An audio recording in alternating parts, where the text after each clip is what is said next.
সমাজের প্রতি, এই রাষ্ট্রের প্রতি আমাদের সহ সকলেরই দায়িত্ব রয়েছে। আমি এই সোশ্যাল মিডিয়ার মাধ্যমে, প্রিন্ট মিডিয়ার মাধ্যমে আমি আপনাদেরকে অনুরোধ করব, এই জিনিস কথাগুলো মানুষের সামনে, কার্যক্রমগুলো জাতির সামনে আপনারা তুলে ধরেন, যাতে করে সারা বাংলাদেশে বিএনপির নেতাকর্মীরা যার যার এলাকায় এই সকল পরিষ্কার পরিচ্ছন্ন এবং মাসব্যাপী কর্মসূচিতে তারা অংশগ্রহণ করে। ইতিমধ্যেই এই ডুবানালা খাল বিল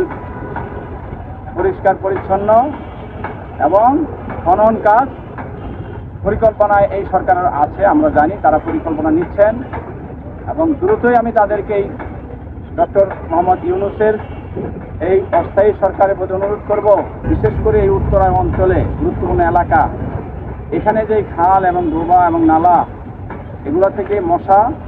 উপদ্রব তৈরি হয়ে সেটা উত্তরা ছড়িয়ে যায় বিভিন্ন এলাকায়, উত্তরখান দক্ষিণখান বিভিন্ন এলাকায়, যা থেকে ডেঙ্গু মহামারী বিভিন্ন ধরনের রোগ তৈরি হচ্ছে। আপনি এটা একটা পরিকল্পনা নিয়ে এই খাল বিল পরিষ্কারে এবং এটা মাটি খনন করে এই পার এবং খালের লেকের পারগুলো আপনি বনায়ন করেন সুন্দর করে।